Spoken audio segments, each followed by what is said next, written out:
അള്ളാഹു എന്നെ നിങ്ങളെ അങ്ങനെ ആക്കട്ടെ. വിവാഹത്തിന്റെ 3-ാം ഘട്ടത്തിൽ പ്രതീക്ഷ ഉണ്ടാകണമെങ്കിൽ എന്ത് ചെയ്യണം? മരിക്കുന്ന നേരത്ത് പരസ്പരം രണ്ടുപേരും തൃപ്തരായിരിക്കും. ഒരു പൊരുത്തക്കേട് ബാക്കി ഉണ്ടാവാൻ പാടില്ല. ഇൻഷാ അല്ലാഹ് അതിനുവേണ്ടി പരിശ്രമിക്കൂലേ? ഇൻഷാ അല്ലാഹ് പരിശ്രമിക്കൂലേ? നിങ്ങൾക്ക് എന്തോ ഒരു ഉഷാറില്ലാത്ത? ഞാൻ നിർത്താത്തതുകൊണ്ടാണോ? അല്ലേ?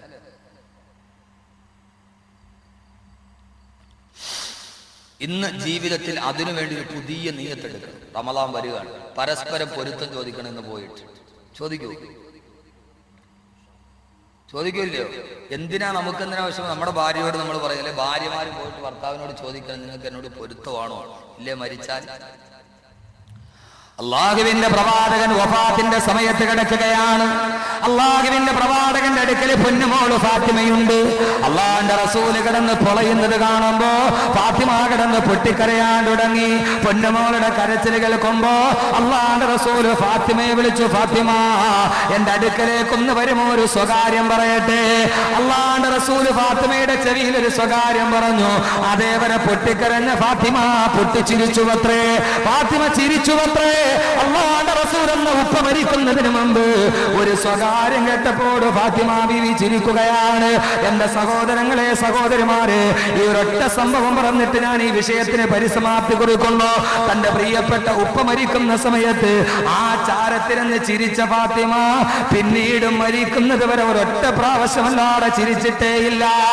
അന്ന് ചിരിച്ച ഫാത്തിമ ബീവി പിന്നെ മരിക്കുന്നതിന് മുമ്പ് ഒരൊറ്റ പ്രാവശ്യമേ ചിരിച്ചിട്ടുള്ളൂ.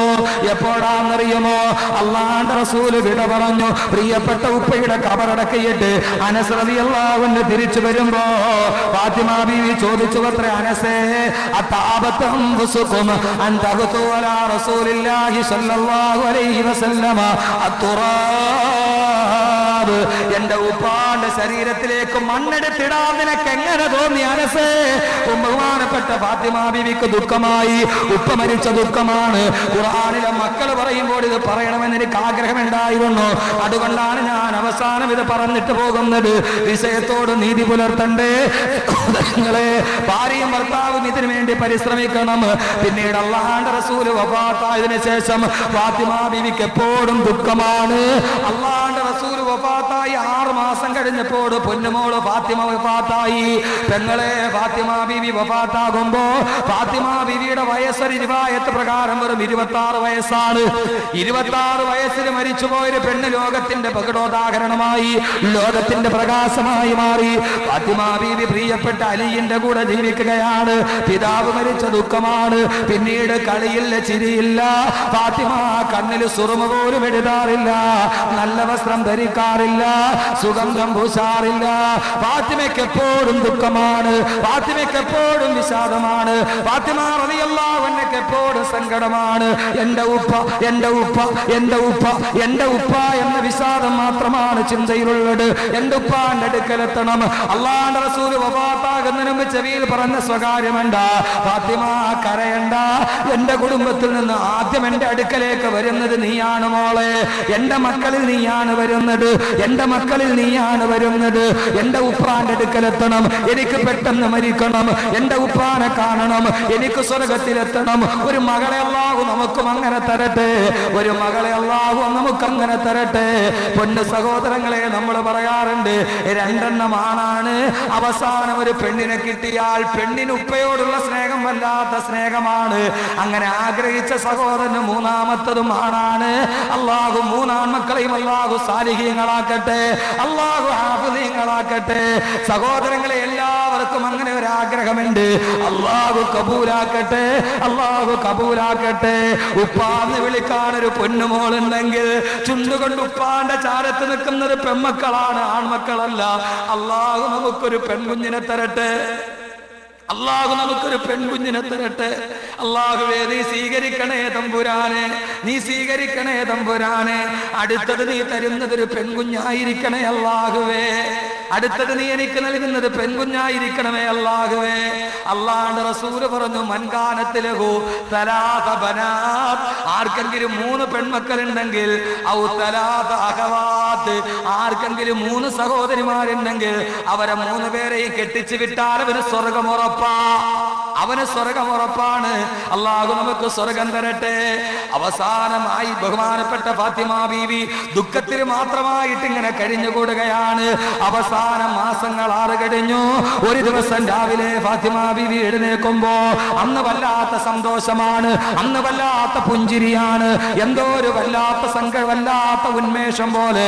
അലി റളിയല്ലാഹു അൻഹു രാവിലെ പുല്ല് വെട്ടാൻ വേണ്ടി മലഞ്ചെരുവിൽ പോയി. അള്ളാഹുവിന്റെ റസൂൽ തന്റെ മകളെ കെട്ടിച്ചു കൊടുത്തത് പുല്ലുവെട്ടുകാരനാ. ലജ്നാൻ പർവ്വതത്തിന്റെ പുറകിൽ പോയിട്ട് പുല്ലുകെട്ട് വെട്ടിക്കൊണ്ടുവന്ന് ഉക്കാവ ചന്തയിൽ വിൽക്കുന്ന പുല്ലുവെട്ടുകാരനാണ് അള്ളാഹുവിന്റെ റസൂൽ മകളെ വിവാഹം ചെയ്തു കൊടുത്തത്. അലി റളിയല്ലാഹു അൻഹു പുല്ല് വെട്ടാൻ വേണ്ടി ലജ്നാൻ പർവ്വതത്തിൽ പോയി. ഫാത്തിമ ബീവി എഴുന്നേൽക്കുകയാണ്. എഴുന്നേറ്റ ഉടനെ അടുക്കളയിൽ ഇരിക്കുന്ന മാവെടുത്തു, അത് കുഴച്ചിട്ട് പത്തിരി ചുട്ടു. ആട്ടിറച്ചി ഉണ്ടായിരുന്നു, ആട്ടിറച്ചി എടുത്ത് കറിയും വെച്ചു. ഇന്നേ വരെ ഒരു നല്ല വിഭവം ഉണ്ടാക്കാത്ത ഫാത്തിമ പത്തിരിയും ചുട്ടു, ആട്ടിറച്ചിയും കറി വെച്ചു. മക്കളായ ഹസൻ ഹുസൈൻ റളിയല്ലാഹു അൻഹുമാനെ എഴുന്നേൽപ്പിച്ചു, കുളിപ്പിച്ചു. അവരെ കുളിച്ചു വൃത്തിയാക്കി കൊണ്ടുവന്ന് അവർക്ക് 2 പേർക്കും പത്തിരിയും ഇറച്ചിയും കൊടുത്തു പൊന്നുമക്കൾക്ക്. എന്നിട്ട് അവരെ ഭക്ഷണവും കഴിച്ചിട്ട് കിടത്തി ഉറക്കുന്നു. ഫാത്തിമ ബീവി പോയി കുളിക്കുന്നു. കുളിച്ചു സുന്ദരിയായ വന്ന ഫാത്തിമ കണ്ണിൽ സുറുമയെഴുതി, സുഗന്ധദ്രവ്യങ്ങൾ പൂശി, ഉള്ളതിലേറ്റവും നല്ല വെളുത്ത വസ്ത്രം ധരിച്ചു. ഫാത്തിമയ്ക്ക് എന്തോ ഒരു ആശ്വാസമാണെന്ന്, എന്തോ ഒരു പുഞ്ചിരിയാണിത്. ഇതേവരെ റസൂലുള്ള മരിച്ചതിന് ശേഷം ഇതേവരെ ചിരിക്കാത്ത ഫാത്തിമ കുളിച്ചു സുന്ദരിയായി, കണ്ണിൽ സുറുമയെഴുതി, അത്തർവാരി പൂശി, നല്ല വസ്ത്രവും ധരിച്ച് വാതിൽപ്പടിയിൽ കാത്തു നിൽക്കുകയാണ്. ഉച്ചയായപ്പോ വയർത്ത് കുളിച്ച് പുല്ലിന്റെ കെട്ടും തലയിൽ വെച്ച് അലിയാര് തങ്ങൾ വന്നു. അലി റളിയല്ലാഹു അൻഹു വന്നു. ഫാത്തിമ ബീവി കെട്ടിപ്പിടിച്ച് താഴെയിറക്കി. അലി റളിയല്ലാഹു അൻഹു വയർപ്പിൽ കുളിച്ചു നോക്കുമ്പോ ഒരു ചന്ദ്രനെ പോലെ ഫാത്തിമ ഉദിച്ചു നിൽക്കുകയാ. കണ്ണില് സുറുമയിട്ട ഏഴരകുള്ള സുന്ദരി, അള്ളാഹുവിന്റെ റസൂലിന്റെ പൊന്നുമോള് പശ്ചിമ ചക്രവാളത്തിന്റെ മഴവില്ലിന്റെ മനോഹാരിത പോലെ വിടർന്നു നിൽക്കുമ്പോ അലി വിടർന്ന കണ്ണുകളോട് ചോദിച്ചു, ഫാത്തിമ എന്തായിട്? ഇന്ന് വല്ലാത്ത സുഷാറാണല്ലോ, വല്ലാത്ത ഉത്സാഹമാണല്ലോ. ഫാത്തിമ പറഞ്ഞു, പോയി നിങ്ങൾ കുളിച്ചിട്ട് വരിക. അലി റളിയല്ലാഹു അൻഹു പോയി കുളിച്ചിട്ട് വന്നു. നമ്മുടെ അവസാനത്തെ നിമിഷം ഇതായിരിക്കണം, അവസാനത്തെ നിമിഷം ഇതായിരിക്കണം. അലി റളിയല്ലാഹു അൻഹു കുളിച്ചിട്ട് വന്നു. പെങ്ങളെ ഒന്ന് ശ്രദ്ധിച്ച് കേൾക്കണേ, ഖുർആനിലെ ഭാര്യ ഇവിടെ സമാപിക്കുകയാണ്. കുളിച്ചിട്ട് വന്നപ്പോ അലി റളിയല്ലാഹു അൻഹുവിന്റെ മുമ്പിൽ ഫാത്തിമ ബീവി സന്തോഷത്തോടെ പത്തിരിയും ഇറച്ചിയും വിളമ്പി. അലി റളിയല്ലാഹു അൻഹു അത്ഭുതത്തോടെ നോക്കുമ്പോ ഫാത്തിമ പറഞ്ഞ്, കഴിക്ക് ഭർത്താവേ. ഫാത്തിമ എന്തായത്? പതിവില്ലാത്ത ചില ചിട്ടവട്ടങ്ങൾ. കഴിക്ക് ഭർത്താവേ, കഴിക്കുക. അലിയുടെ മുമ്പിൽ ഭക്ഷണം വിതറപ്പെട്ടു. ആ സമയത്ത് ഫാത്തിമ ബീവി ഒരു കൊച്ചുമോളെ പോലെ അടുത്തിരുന്നു. അലി റളിയല്ലാഹു അൻഹു കഴിക്കാൻ ഭക്ഷണം എടുക്കുമ്പോ ഫാത്തിമ ബീവി വാ പൊളിച്ചിട്ട് അലിയുടെ മുമ്പിൽ നിന്നിട്ട് പറഞ്ഞു, ഇത് വെറും ഒരു രംഗവിവരണമല്ല, ഹദീസിന്റെ ഇബാറത്തുകളാണ്. അലി റളിയല്ലാഹു അൻഹുവേ, എന്റെ പ്രിയപ്പെട്ട ഭർത്താവ്, എനിക്കൊരാഗ്രഹം ബാക്കിയുണ്ട്, ചെയ്തു തരുമോ? എന്താണ് ഫാത്തിമ? അങ്ങയുടെ കൈകൾ കൊണ്ടൊരൽപ്പം ഭക്ഷണം എടുത്തിട്ട് എന്റെ വായിലേക്കൊന്ന് വെച്ച് തരുമോ? എനിക്കൊന്ന് വെച്ച് തരുമോ എന്റെ വായിലേക്ക്?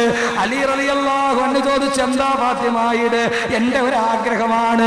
അലി റളിയല്ലാഹു അൻഹു റൊട്ടി ഞുള്ളിയെടുത്ത് ഫാത്തിമയുടെ വായിലേക്ക് വെച്ചു കൊടുത്തു. ഫാത്തിമ ബീവി ഭക്ഷണം എടുത്ത് അലിയുടെ വായിലേക്കും വെച്ചു കൊടുത്തു. ഭാര്യ ഭർത്താവിന്റെ വായിലേക്ക് വെച്ചു കൊടുക്കുന്ന ഒരു തുള്ളി ഭക്ഷണത്തിന് പ്രതിഫലമുണ്ടെന്ന് നബി മുഹമ്മദ് മുസ്തഫ. നബി മുഹമ്മദ് മുസ്തഫ വല്ലപ്പോഴുമൊക്കെ സ്വകാര്യ നിമിഷങ്ങളിൽ ഇതൊക്കെ ഒന്ന് ചെയ്യണം. ഇത് കുടുംബത്തിന്റെ പ്രകാശമാണ്. ഫാത്തിമ ബീവിക്ക് വലിയ ആഗ്രഹം. അലി റളിയല്ലാഹു അൻഹു പറഞ്ഞു, ഫാത്തിമ എനിക്ക് പേടിയാകുന്നു. എന്താണ് ഫാത്തിമ, നിനക്കൊരു മാറ്റം എന്താണ്? എനിക്ക് പേടി തോന്നുന്നു ഫാത്തിമ, നിന്റെ ഭാവ വ്യത്യാസം കാണുമ്പോ. അലി റളിയല്ലാഹു അൻഹു ഭക്ഷണം കഴിച്ചെഴുന്നേൽക്കുമ്പോ ഫാത്തിമ ബീവി റളിയല്ലാഹു അൻഹ അലിയിനോട് ചോദിച്ചു, അലിയേ, നിങ്ങൾക്ക് വയറ് നിറഞ്ഞോ? നിറഞ്ഞ് ഫാത്തിമ. 2 പേരും ഒന്നിച്ചിരുന്ന് ഭക്ഷണം കഴിച്ചു. കൈ കഴുകിയിട്ട് അലി റളിയല്ലാഹു അൻഹു വരുമ്പോ ഫാത്തിമ ബീവി പറഞ്ഞു, അലിയേ, എനിക്കൊരു അവസാനത്തെ ആഗ്രഹമുണ്ടെന്ന് സാധിപ്പിച്ചു തരുമോ? എനിക്ക് അവസാനത്തെ ആഗ്രഹമെന്ന് സാധിപ്പിച്ചു തരുമോ? അലി റളിയല്ലാഹു അൻഹു ഞെട്ടിപ്പോയി. എന്താ ഫാത്തിമ നിന്റെ അവസാനത്തെ ആഗ്രഹം? ഫാത്തിമയുടെ അവസാനത്തെ ആഗ്രഹം എന്താ? എന്റെ ശബ്ദം കേൾക്കാൻ തടിച്ചുകൂടിയ എന്റെ പ്രിയപ്പെട്ട പെങ്ങളെ, നിന്റെ ഒടുക്കത്തെ ആഗ്രഹം ഈ ആഗ്രഹമാകണം. ഫാത്തിമ ബീവി പറഞ്ഞ എന്റെ അവസാനത്തെ ആഗ്രഹം എന്താണെന്നറിയുമോ? അലിയേ അലിയേ, ഈ ഭിത്തിയിലേക്ക് നിങ്ങളൊന്ന് ചാരിയിരുന്നിട്ട് ആ കാലൊന്ന് നീട്ടിവെക്കുമോ? ആ മടിയിലേക്ക് ഞാനൊന്ന് തലവെച്ച് കിടക്കട്ടെ അലിയേ. ഫാത്തിമ ബീവിയുടെ അവസാനത്തെ ആഗ്രഹം എന്താ? ആ ഭിത്തിയിലേക്കൊന്ന് ചാരിയിരുന്നിട്ട് കാലൊന്ന് നീട്ടുമോ? ഞാൻ അങ്ങയുടെ മടിയിലൊന്ന് തലവെച്ച് കിടക്കട്ടെ. അലി റളിയല്ലാഹു അൻഹു പൊട്ടിക്കരഞ്ഞു പോയി. ആ ഭിത്തിയുടെ ചുവരിലേക്ക്, ചെറ്റക്കൂരയുടെ ഭിത്തിയിലേക്ക് അലി റളിയല്ലാഹു അൻഹു ചാരിയിരുന്നു.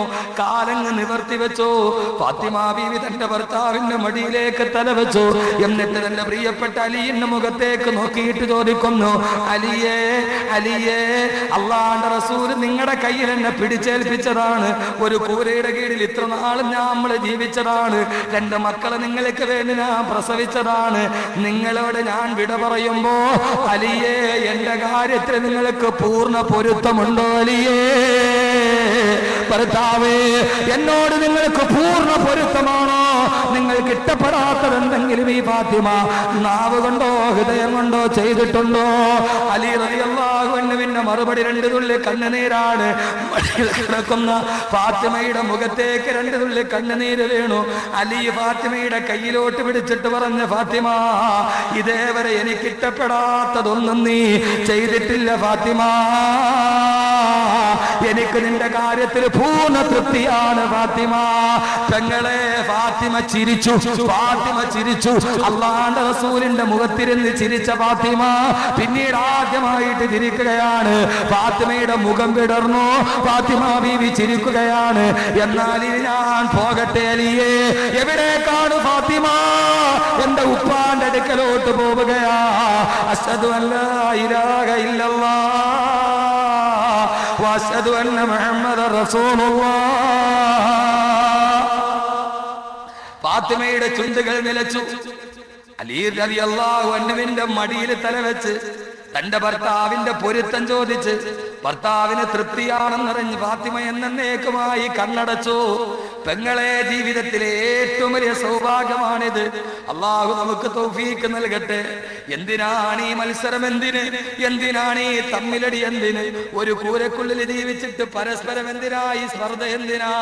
മരിക്കുന്ന സമയത്ത് മടിയിൽ തലവെച്ചിട്ട് പൊരുത്തം ചോദിച്ചു മരിച്ചാൽ, സഹോദരങ്ങളെ, ഫാത്തിമ ബീവി മരിച്ചതിന് ശേഷം അലി റളിയല്ലാഹു അൻഹു പാടുമായിരുന്നു, കുന്നാക സൗജി ഹമാമത്തിൻ ഫീ ഐകതി മുതമത്തിഈന ബി സിഹത്തിൻ വശബാബി خلت الزمان بنا وفرق بيننا إن الزمان مفرق الأحباب. ഞാനും എന്റെ ഫാത്തിമയും ഐക്കാത്താഴ്വരയിലെ മാടപ്പിറാവുകളെ പോലെ ഞങ്ങൾ കൊക്കുരുമ്മി നടന്നവരാണ്. കാലം ഞങ്ങളെ വേർപെടുത്തി കളഞ്ഞു. ഫാത്തിമ എന്നോട് വിട പറഞ്ഞു പോയി. മരിച്ച ഭാര്യയെ ഓർത്ത് വിലപിച്ചു പാട്ടുപാടിയ ഭർത്താവ് ഇങ്ങനെ മരിക്കുന്ന സമയത്ത് സന്തോഷത്തോടെ ചിരിച്ചു മരിക്കാൻ കഴിഞ്ഞാൽ ഞാൻ അവസാനിപ്പിക്കുന്നു. വിവാഹത്തിന്റെ 3-ാം ഘട്ടത്തിൽ നമുക്കെത്താം. എവിടെയാ നമ്മുടെ വിവാഹത്തിന്റെ 3-ാം ഘട്ടം? എവിടെയാ? അല്ലാഹുവിന്റെ ഖുർആൻ തന്നെ പറയട്ടെ, ഹും വഅസ്വാജുഹും ഫീ ലിലാലിൻ അലൽ അറായികി മുത്തഖിഊൻ. ഹും അവരും, വഅസ്വാജുഹും അവരുടെ ഭാര്യമാരും, അവരും അവരുടെ ഭാര്യമാരും ഫീ ലിലാലിൻ അലൽ അറായികി മുത്തഖിഊൻ. സ്വർണ്ണനൂലുകൾ കൊണ്ട് നെയ്തക്കപ്പെടാക്കപ്പെട്ട സ്വർഗത്തിന്റെ കട്ടിലിൽ ചാരിയിരിക്കുമെന്ന് വിശുദ്ധ ഖുർആൻ.